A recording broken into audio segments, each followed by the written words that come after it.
Hi, welcome to another episode of HR Nightmares. This is actually the last episode of season 2, and we're super excited to have a great friend of Leath HR Group here with us today. Her name is Mullins. She's one of the best communicators and marketing people I've ever met in my whole life.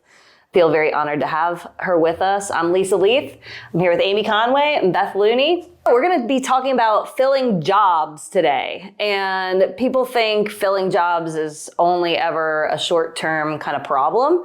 The Wilmington, North Carolina Chamber of Commerce, where we live and do most of our work in this region in Southeast North Carolina, they have some really cool, unique stuff going on. And that's why we asked Megan to come and join us on HR Nightmares. They're doing a lot of really forward-thinking work with lots of key industries in and around our blossoming and growing, fast-growing area. And so we really just want to kind of pepper her with questions, and hopefully if you're listening from an area that's not Southeastern North Carolina, you'll have lots of great takeaways that maybe if you're an influencer, you're engaged in your community, you can get out there and be starting some of these collaboratives we're going to talk to you about. You can go check out our talent attraction website. All these cool tools that we're going to introduce you to, they can be replicated where you live and work. So I'm going to turn it over to Megan. We're going to let her introduce herself. So how do you feel about being the best marketing communicator that I know? It's news to me, so thank you so much for that. So my name is Megan Mullins. I'm the Chief Marketing and Engagement Officer for the Wilmington Chamber of Commerce here in Wilmington, North Carolina. And I've been in that role for about 4 years, working for Natalie English, who's my boss. I'm going to be working with you as you take on the mantle of board chair next year. Yes, so. We know each other well. Yeah. Work together closely. Yeah. You're not supposed to say like I was going to say something. Yes. That was an HR nightmare. So I skipped over that part. We're also friends. Yeah. Great. Yeah. How long have we Welcome. known each other? 15 years. We met in New Orleans. That's right. Oh my gosh, that's great. Is that really where you two met? Yeah. Oh. Yeah. On Bourbon Street? Because there probably are some stories. It was classier than that, I think. Oh, wow. Yeah. We were random roommates during a bachelorette party. That's right. Yeah. Oh, that's I didn't know that. Look at that. I didn't know that you guys had how that. funny. We go way We're back. the most responsible people on the trip, of That's- course. Can you imagine? That is how we bonded. And We actually were, sadly. That was a fun trip then. yeah. Hell yeah. Yeah. Oh. If you guys are the most responsible. Yeah. Yeah. Oh, moving on. Yes, Filling let's jobs. move on. Jobs. And now we're here filling jobs and improving the community and focusing Doing on economic development things. Absolutely. Yeah. Yes. Cool. All right. Well, let's talk about just like, let's hear from you guys a little bit. What are you seeing as far as some of the clients that you serve and strategies you're implementing with them as far as filling jobs, not just today, but being strategic about what's coming down the pipeline in 1, 3, 5, I'm even talking about 10 years from now as a community, the kind of jobs that we're going to need to fill. What are some of the strategies you're kind of deploying right now with your folks? Yeah, it's really probably different with every client. I think more than anything, what's become so challenging in what I'm seeing from a recruiting aspect is that everyone seems to be applying for every job. So it's like, whether I'm qualified, whether I'm not qualified, it like doesn't matter because the market's just people want to move jobs.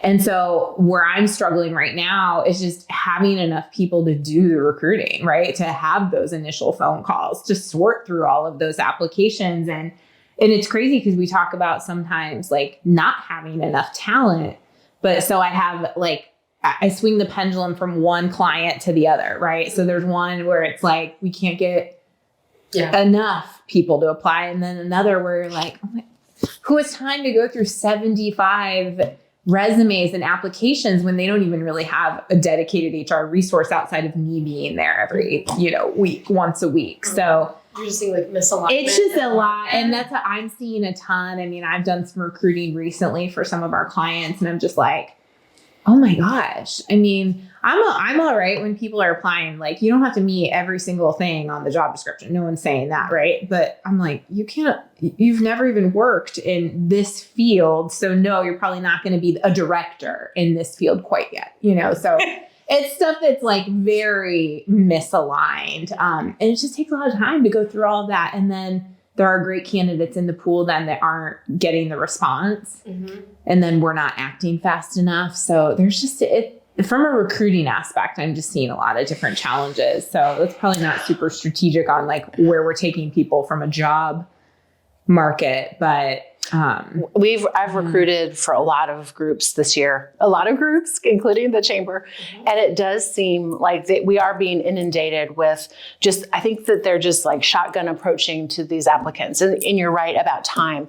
So the time it takes to actually adequately, I think, screen candidates takes a long time, and it's easier to maybe like knock the people out that just have no bearing at all of the job. They're a florist and they want to become like, a STEM technician in whatever. So anyway, that's one of the big things. But I like some of the pre-work that we've been doing with some of my groups is that we've been really doing a lot of forecasting needs, doing a lot of current analysis of where we are with our talent and identifying who can move into other roles and then what roles are we going to free up. And I think that that's been so helpful because there's a lot of internal talent that we are tapping into and giving people promotions, and it's adding to definitely the retention and the kind of good cultural vibe. Yeah. But man, it is hard. And I think, I don't know, we can talk about other things, but I think that the time for people for the hiring managers to make a decision, it seems like there's a lot of like analysis paralysis. They're like, oh, I can't decide. Yeah, I mean, that's just always a constant. Just pick. We've got 4 people. They're all excellent. Yeah. Pick a person and let's go. Yeah. Well, that's the benefit of having somebody like you in with the clients is you have all this experience and you can kind of identify you're out, you're in, you're out, you're in, you're worth me calling. And when you talk to them, you're having great conversations. I just gave this advice to a business owner this week, and it was like, invest more in talent acquisition or recruiting than you thought that you should. They're like, I'm thinking about hiring a recruiting coordinator. What do you think that they cost? It's like, why do you want a recruiting coordinator? You don't even have a recruiter. So why would you put someone who's got like just out of college or 2 years experience working at a coffee shop, and you're going to put them in charge of the most important function? You're telling me it's the most important thing someone can do is like, go find me great talent to fill these really critical roles so I can grow my business. It's like, that is short-sighted and it's really kind of dumb. Go spend some money. The best thing that I did at Vanica was spend some money on like an executive recruiter. I got an agency guy who was used to hiring executives, brought him in-house, bonus him appropriately. But like, this guy has probably saved us millions of dollars by going out and getting passive, great A+ kind of talent. We would not have been able to do that had we kept the like traditional kind of Wilmington recruiting coordinator. Yeah, just get somebody cheap, get somebody young, get them in there. They'll ask the questions off Google. And like, that's not good enough. I think that works really well if you're in a high volume recruiting or you're recruiting like hourly roles, right? Like I think of like my old organization, right? That made a little bit more sense. There's a place for it. But even there, like even then we had these huge recruiting teams, but those teams came out of the HR offices. Like they already knew what they were doing. We would have not put entry level people probably in charge of like hiring, right? I mean, usually it's like, if they get past the recruiter, they better be good enough that we could hire them for the most part. So I have one of my clients is a high volume recruiter, hourly jobs. And we've got this hiring committee that there's a 4-person hiring committee, and the meticulousness of, looking at each resume, and I'm like, you just got to go. Let's go faster, because I think what they're doing is they're trying to find the exact person that they think that they need. And so I did this really interesting thing with them. I blinded out their resumes and I gave them to the other people on the team. I'm like, would you hire this person? And here's a person sitting on this recruitment team. And their resume was like, he worked at a grocery store, and then is like moving into this other role. And probably not. It's like, that person is sitting on this committee. So let's stop doing that. Right, and we had a lot of laughs with it. And I mean, they have a lot of trust in me and I trust them implicitly. Yeah. So it was fun. It wasn't kind of a pointing my finger at them, but It's interesting. Well, my big thing is like, you got to get people on the phone. Like, you can only learn so much on a resume. And that's where I think like, some of the entry level recruiters like don't quite have the. But it drives you crazy because you have to fill so many roles and they're like analyzing with a fine tooth comb. And you're like, let's just call them and see what they're all about. So there was, UPS did something interesting. I think it was earlier this year. And this might work for like big companies that are doing seasonal hiring, volume hiring. But they were like, we have such high turnover even when we spend 8 hours of testing and interviews, and and they just went through and did like a quick apply, 30-second and a background check, and then just hired people and told them to show up for onboarding. Never talked to a human being. Okay. What were the results? The exact same. We used to do it. So during peak seasons at Nordstrom, like we basically just did open interviews. It's like if you applied, speed date, show up, come on in, and we would, if they were good, it was on the job offers or like on the spot job offers. How did that go for training though? Wasn't that going to take a lot of time then? It's the same for the ramp up. I guess true. I guess that's true.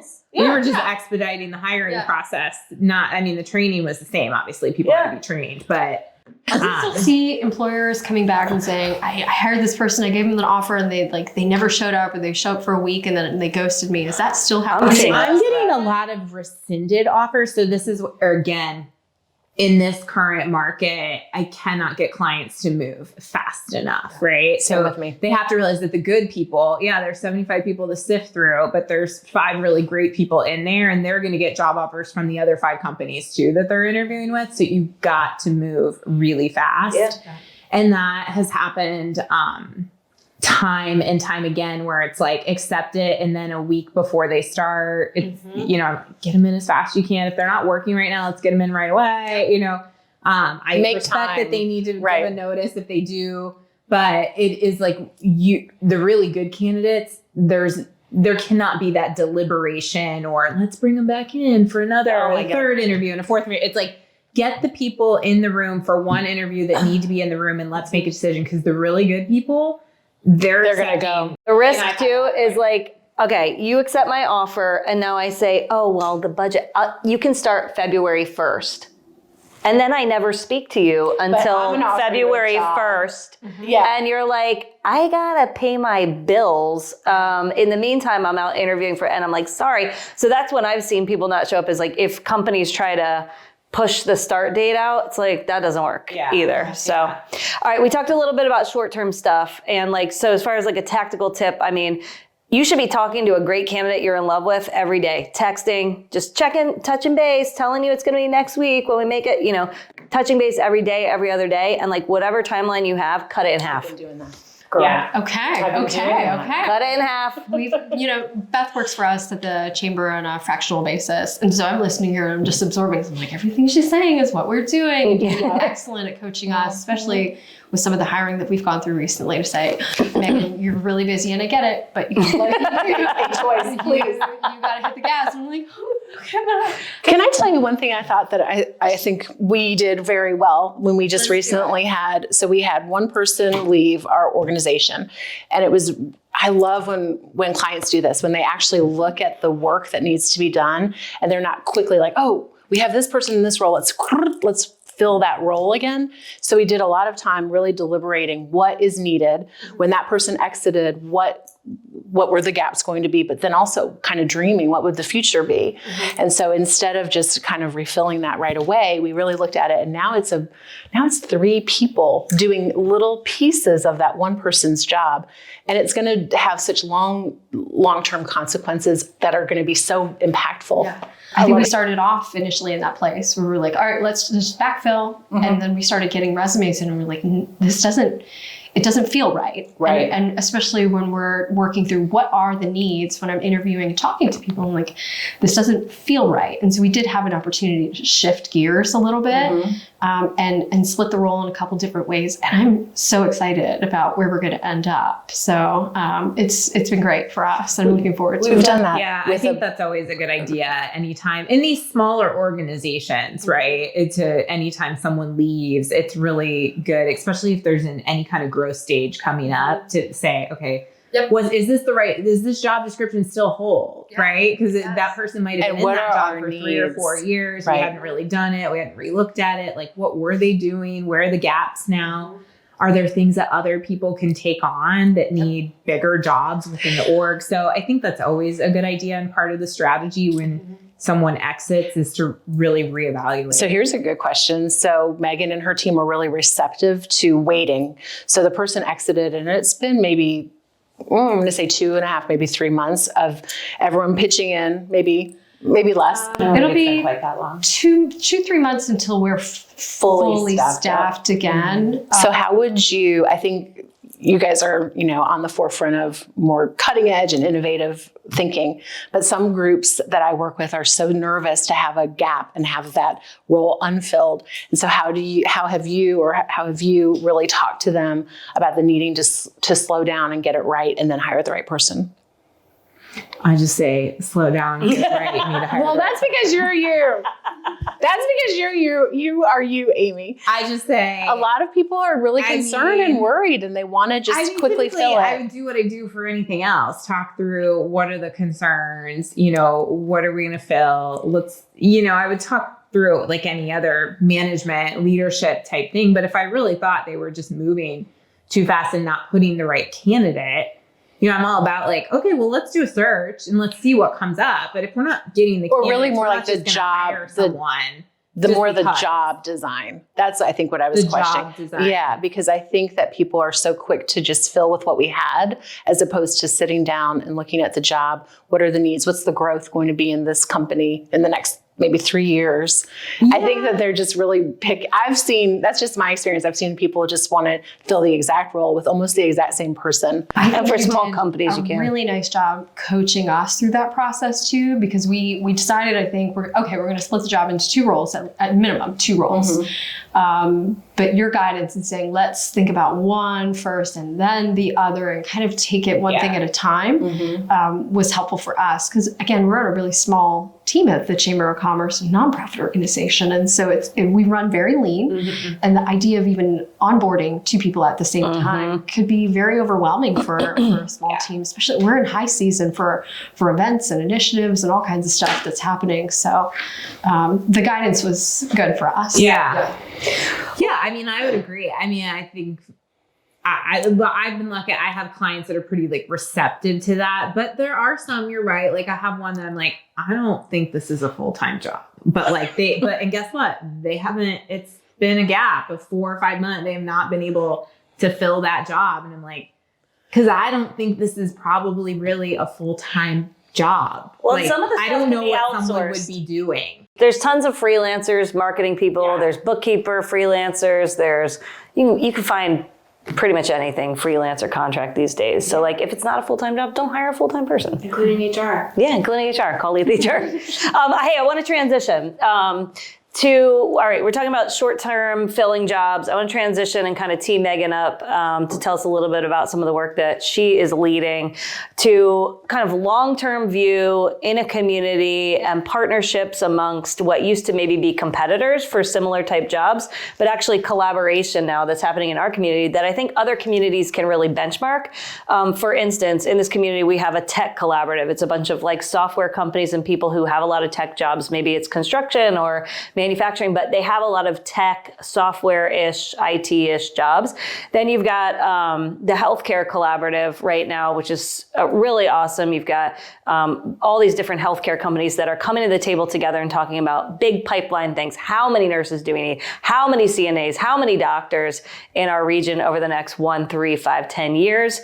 And then we've got a manufacturing collaborative as well. So typically these people used to be like, don't come near my people, don't talk to my people. Now we're like getting together and having like coffee, beers, whatever, and talking about we have to share some outlook. If we want to be a great, prosperous community, we have to work together, because even if we upskill every single person that's here to do all of our jobs, there's still not enough people. So we have to not only retain the people who are here, upskill the people that are here, but attract a lot of people to our community to fill all these jobs. We're growing. So anyone that lives in a growing community, a prosperous community, listen up. So besides the collaboratives, these are folks that are also feeding you information for the work that you're doing. So you're running a talent attraction and retention campaign. So tell us about that. Tell us about the work and how you're kind of using local employers to make sure you're hitting the nut. Yeah, absolutely. So for us, the story really begins April of 2022 in our community. And I feel like we're so fortunate to be in the place we are and the time we are. Because at this moment, I have county commissioners and city council representatives. I have leadership in my anchor institutions like my airport, the hospital. These are people who have this can-do attitude and who are embracing some of the growth that we're seeing in our community because we know it's going to drive economic development, more jobs, more money in people's pockets, which is ultimately what we're about. And so, April of 2022, the New Hanover County Board of Commission adopted a new economic mobility report. And so what it did for us was help identify some of the key target sectors that we're talking about for New Hanover County. And so we're a coastal community, so the ports, supply chain, logistics are important for us. These digital technology companies are big and growing in our community. Construction, healthcare, manufacturing, engineering, clean energy jobs are going to be really important to Southeastern North Carolina as we continue to grow. And so we want to be thoughtful about the policies and the people and all the kind of things that we need to do to cultivate some of that growth, right? In that report, it also identified there was a line item about just paying attention to and taking care of the development and the retention of more young people in our community. I'm graduating like 5,000 students from UNCW every year. We have an incredible community college system, and we have a phenomenal superintendent in New Hanover County Schools that's driving a lot of positive change. But we want to develop and retain those people in our community. I don't need people running away to some of the larger metro areas, to Raleigh, to Charlotte, and Atlanta. I want to keep them here. I want to help educate them, upskill them, and keep them here to fill the jobs in our companies 5, 10, 15, 20 years into the future. And pay them well. Like, there's a lot of change that's happened in this community over the years. Would you not agree? I mean, you've been here for a long time too. You used to pay a beach tax to live here. You did. And for any of these communities that live in this like place where people vacation, you take a salary and you slash it by a third if you lived here.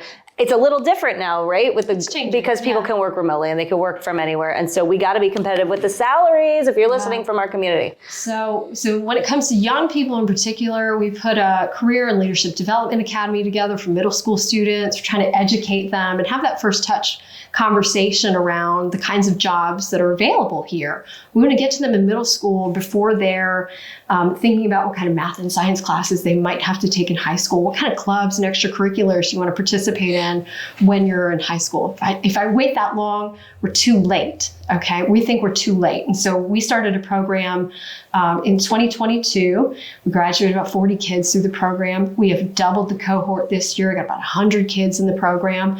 We're really lucky that we have, again, the elected officials that we have in our community, because in the General Assembly's budget this year, it's about a $3 million investment into the Wilmington Chamber Foundation's Career and Leadership Development Academy. So next year, we'll be able to put nearly 2,000 seventh grade students through this career education. It's so good. Huge for our community.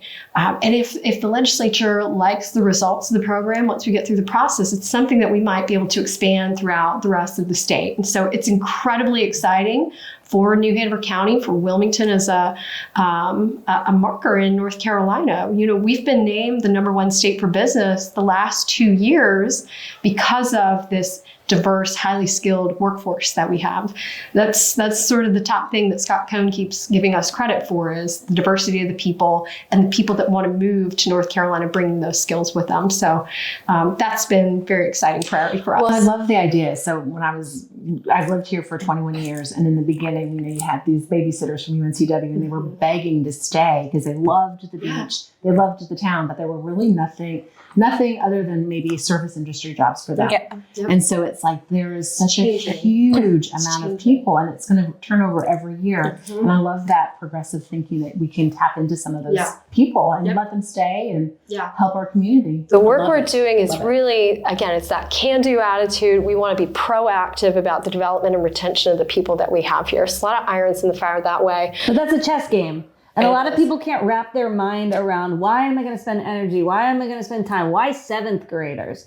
It's like, well, it's the 7th graders, it's their parents that have never heard about some of these jobs, these blue economy jobs, these wind energy jobs, they don't even know about all the manufacturers that were on 421. Yep. I mean, hell, we learn about a new business every single day, I feel like. I'm completely insane. I sit in a really unique seat at the Chamber of Commerce because I get to be about an inch deep and a mile wide in the business community here. So I have just a completely different perspective on the kinds of companies that here, the size of companies, all that kind of stuff. It's hard to know everything about everything. Yeah. And I would say as I was rising through middle school, high school, and even college, I was very guilty of just not knowing anything about anything either. My dad was in sales. My grandfather was in sales, right? And my other grandparent, like they were engineers. And so guess what? I went to sales and marketing and I married an engineer, right? And so just this. My mom was in HR. Her dad was a union president. Guess what? I went in HR. Ellie and Mickey are going to be in HR, right? You brought your husband into it. Yeah, too, I mean, so, like, this is HR. Yeah, sorry. But to your point, yes, exactly. So, we weren't exposed to again, these kids are the getting education, helping people understand the pathway. You know, if I like math and science, what could that mean for me, right? What is available in my backyard? Because what we know about New Hanover County is we really do have this incredible quality of life that is attractive to people that want to be here. And so, again, I want to keep those young people here. The other statistic that rolls around in my head that keeps Natalie and me up at night is the rate of retirements that we're seeing with baby boomers. That is just going to continue at least for the next 5 to 10 years. We know by 2030, the baby boomer generation, all of them will be a minimum of 65 years old. So they'll be at retirement age, ideally. And so what does that mean for our labor force as people continue to exit the workforce?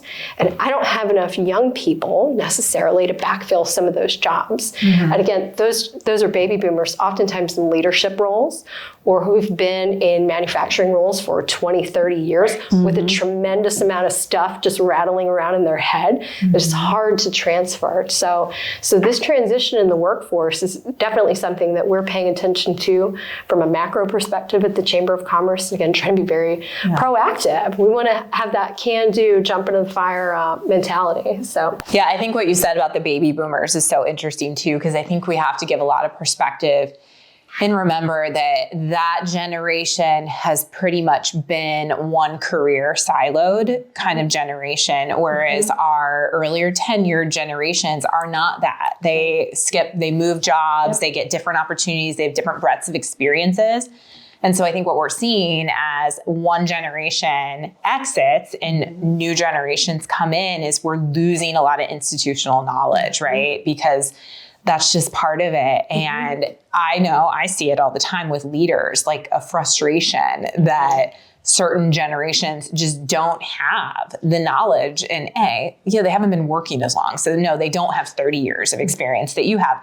But also we're getting people that it's a second career, right? So it's not necessarily that they're of a millennial or Gen Z age, but they've jumped careers. They've moved around a little bit and that's really attractive and it should be. And people just their leadership capabilities, having those breadth of experiences, but they don't have the technical skills and knowledge sometimes. So I think we just constantly have to think about what's the strategy there internally in organizations to make sure we're building that institutional knowledge in all generations. I think it goes back to what Beth said earlier about identifying or talent mapping, is that the language for it, where you're able to think about how you can promote more of the people that are already on your team, right?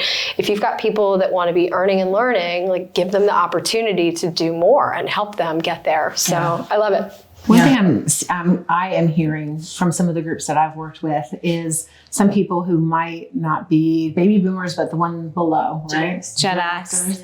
They're like, hey, when I retire, I would love to come back and be contracted in to do some of the work. And I wonder if that's going to become a trend because there won't be enough people to fill the roles. It should be, honestly. We used to do that all the time at Corning. I mean, we would, every retiree was like, okay, 6 months, we're going to get a call. Hey, I'm bored. Can I come back? Hell yeah, please do. And then they come back and do what they want to do. And then the organization kind of keeps plugging away. But I think it's imperative that the leaders recognize that there's going to be this huge, drop off. And so they need to bring younger people into the important meetings sooner, you know? Yeah. Share that. And that people are so territorial over it. It's like, golly, just open it up, make more people aware of what's going on. Employers have a tremendous responsibility to dedicate time and resources to talent map, succession plan, individual development plan, whatever you want to call it, like investing in the people to be ready now instead of ready later. That's a lot of what we're talking about at Vanica right now. It's like, okay, what's the actual plan? What's the milestone in 6 months? What's the milestone in a year to get them ready now for that position when it opens up? We don't have a ton of seats. We have 140 seats, but like, so they're not constantly opening, but when they do, I want that person ready now. So there's work that has to get done. Somebody's got to do it. If you don't have a resource, hello. I have another question for you. Yeah. So if you're doing that and you have a smaller firm, right, 140 seats, do you find that people that are itching to get into the next seat for them, if there's a big delay, are they sticking with you all, or are they like, oh, I'm ready to go now, and they're moving out? Like, we have a low regrettable attrition rate, so that's good, because I think we've created this really inclusive environment where the employee experience is great. They like who they work with, they trust their manager, and they think our product is cool. They think they're building something cool. So all those things are really important for wanting to stay somewhere. But we are rolling out, we've heard it loud and clear over the last couple of culture surveys. We do 2 a year. One's super lengthy, and then one is just those 3 questions I just said, like your manager, your people, your peers, and would you recommend this as a good place to work? But we're actually rolling out Q1. We've got it all teed up and ready to go. Career pathing framework. And it's like extremely robust, links here and there, and you get to know like what level you are, whether you're an individual contributor or manager, and you can kind of see across departments like a visual on if I wanted to move from customer success to customer support manager, or customer support to implementation consultant, or implementation consultant to mobile engineering. Like, you can go in and explore all the job descriptions, what level they are comp wise. We have recommendations on what you need to be eligible for promotion, right? It doesn't mean you're going to get it. It's not like a check mark and then you magically get some new role and a bunch of money thrown at you, but you're eligible. And then we also say like books to read, activities to do, put an individual development plan together with your boss, podcasts to listen to, experience, so it's a whole robust sort of, it's a true framework for looking across the organization, seeing what could be. I also tell people, like, think bigger. Like, every year, if you look back a year and a half ago, there were 80 of the roles weren't there. Right. Mm-hmm. So think bigger. Create a role for yourself. Because in a year, we'll probably have the money to make it so. And I think that's a luxury of working for a smaller org, right? Like, I worked for the really big org, and we had all the career framework and stuff, but we weren't creating new stuff very often. Yeah. If anything, we were like trying to whittle down all the special snowflake jobs that we had. But like, the nice part, I always say that with younger leaders, I'm like, the job title that you're going to be in 5 years probably isn't here yet. It probably doesn't exist yet. So it's like, just remember, like, what you see here, we can do all this career framework, but what you see here may not even be what you're going to jump into. Like, I'm introducing a whole new continuous improvement team. We're talking about introducing a change management or adoption services team. And so there are all these new things that are best practices like out there in the world, but we've just been too small to afford it. What that's going to do is it's going to take the people that are motivated and internally driven to succeed to stick around. Well, we've also like so moving people around. Well, I think it's important to have, like, I believe wholeheartedly in different breadths of experiences, right? And that's how you learn. If you want the really big job, in the end, that's your end game, sitting on that leadership or executive team or whatever you call it, like, you got to know all parts of the organization and all parts of the business, because I don't see a lot of specialists who have only been in one division that end up in that COO and CEO seat. Like, you've got to learn the whole thing. So I believe wholeheartedly in that. So I think being able to show that to your organization, that's really exciting. It is. I'm having a great time.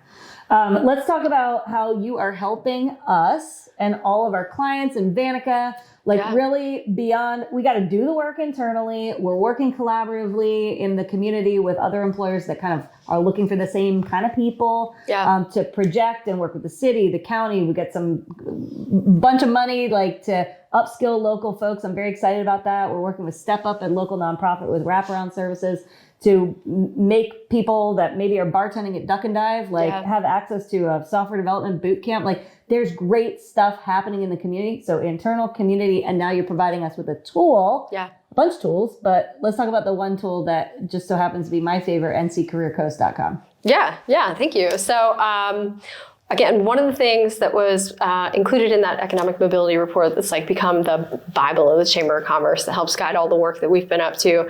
Again, it was the development, the retention, the attraction of young people. This piece about young people has been sort of important to us for our continued economic development growth. And so we started trying to think about what that meant for us, and working again in the Chamber of Commerce.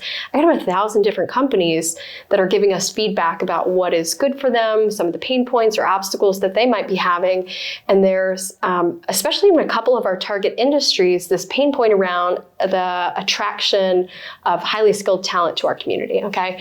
And maybe even, I would say, the mismatch of some of the education pipelines from some of our current institutions. And so when we think about some of the tech jobs, when I think about engineering jobs, I don't have a chemical engineering program in my backyard in Wilmington. So we're often recruiting a lot of those people from outside of the community. Excuse me. I'm going to repeat that. Yeah. Often we're recruiting people from outside the community. For a lot of the highly technical jobs. So major employers in New Hanover County, my Cornings, my GE Aerospace, my GE Hitachi, even some jobs with Thermo Fisher, you're having to recruit highly skilled people from outside of the community. And so we're doing some highly skilled targeting from Georgia Tech or Virginia Tech or Penn State, NC State. And these people are Indiana, sometimes... Cincinnati, I'm sure. Yes. And sometimes these we'll take people, them all. We'll take everybody. They may fall in love with the employer, they may fall in love with the job, but there's this education piece trying to convince people or educate them around what is Wilmington. And so, or you love the job, or maybe your spouse or partner is a little hesitant, there's some breaks on the acquisition. So we worked with a marketing agency called Development Counselors International. We found them through IEDC and the Site Selectors Guild. So economic development professional associations, and they work with communities like ours all over the country, statewide economic development organizations, to help tell the story around why you should do business there. So DCI does primarily economic development marketing, tourism marketing, and more recently this talent attraction marketing, because more and more communities are having to compete for some of this talent. And so it's a newer wing for them, but something that we are seeing, especially in communities all across North Carolina. Raleigh has a talent attraction brand and website. Greensboro has been running talent campaigns. I know Charlotte is running talent campaigns. And sometimes they're targeting young people, but it's really primarily the campaign side of things is going after that mid-career. It's mid-career professional. And so, yes, I need 25-year-olds who are willing to take some of those coordinator roles or, more of the entry-level side of things. That mid-career person, especially as we talk about...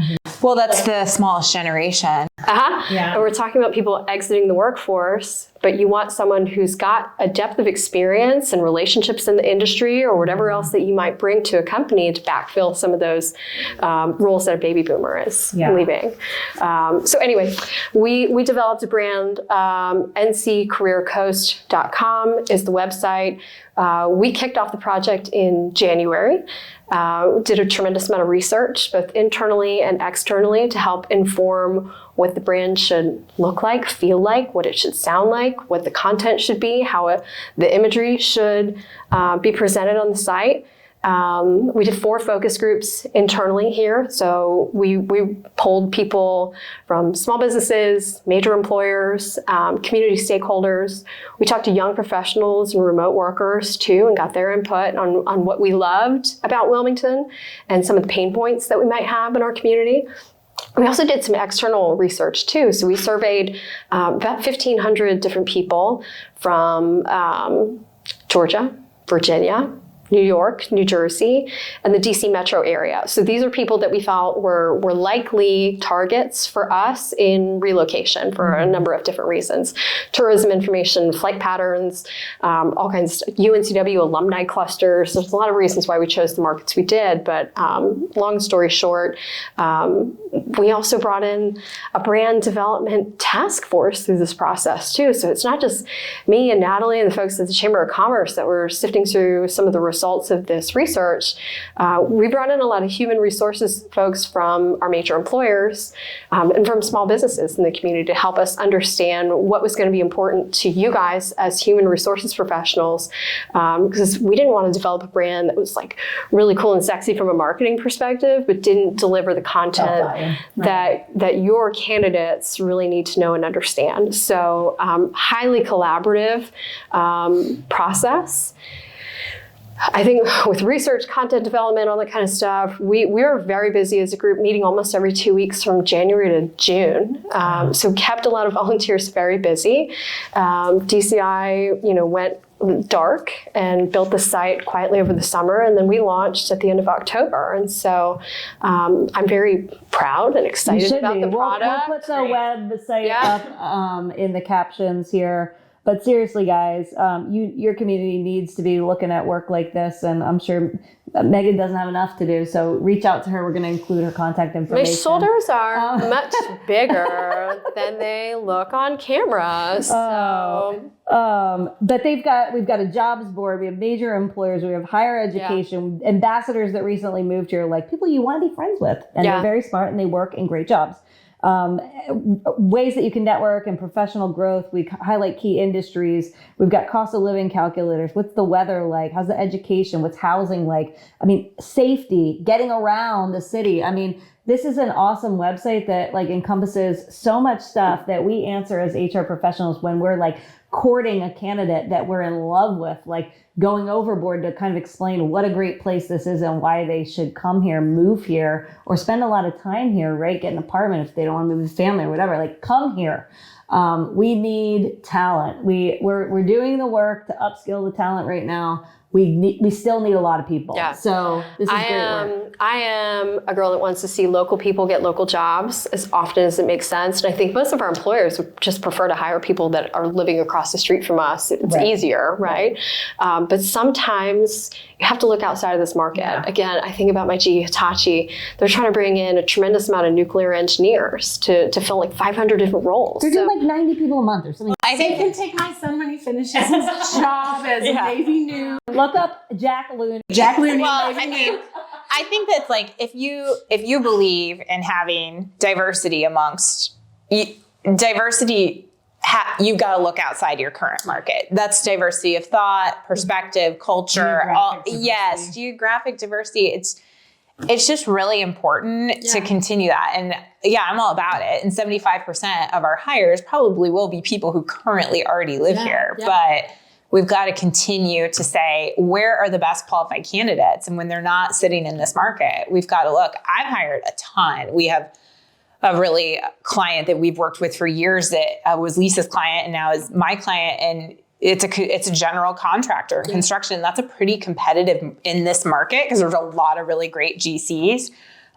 But we've hired so many from internal and then we've hired a lot externally recently because we have to, because like what you said, UNCW doesn't have a construction program, but there's a lot of great other North Carolina schools and then schools, down to Auburn and up to Virginia that have great programs. So we've had to really kind of get strategic on where we're looking regional wise. But we've hired people from South Carolina, Virginia, but we even have a recent executive who came from Oregon, so it's like, it's awesome. And those are people who actually were probably looked for us because they wanted to move to Wilmington. I wish that I would have had this website when I was recruiting that person from New York City to come, because I put together all this stuff because his wife was going to be coming down and was really concerned about what was life going to be like out New York City. Or can the spouse find a job? So that's such a great resource when already maybe there's a candidate who's like,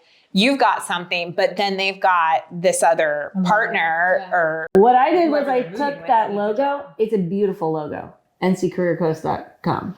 Thank you, took DCI. and I put it on my signature, so people can just click it and it boots them to the. That's great. So like if I'm having any kind of recruiting conversation, Great idea. boom, put that logo, link to nccareercoach.com in your signature. If you're an HR professional, don't put all this stuff together yourself. Just use this website. Yes, So please. the site was built and intended to be used by anybody who's trying to do recruitment for companies in Wilmington, North Carolina. You don't have to, although we appreciate you being a member of the Chamber of Commerce to have access to it, you don't have to pay a fee to have a job posted on the site. It works with Indeed, and so it's just naturally scraping jobs that are, pulling from our area. We can get into all the nuts and bolts of how it works, but it's, the gist of it is it's a tool that's available for anyone who's doing recruiting work for companies in this area. And so It seems like it could be replicated with a lot of work, but it could be replicated into some of the people that might be listening. Go check it out. Benchmark. How do people get in touch with you? So my email address is Mullins, Mullins, and it's at wilmingtonchamber.org. Okay, awesome. Thank you so much, guys. Thanks for being here. Megan, thanks for joining us. Thank you. It's really exciting work. We're proud of this community. We're proud to be headquartered here. We're proud to work here, and we love living here. Go check out nccareercoach.com. Make sure you hit subscribe on HR Nightmares. Do not miss another episode. Season 3 is going to be crazy, and we're going to open it up with the wildest story that we've heard in a while, but we're going to save it for January. So make sure you tune in. Don't miss it. Thanks for listening to HR Nightmares.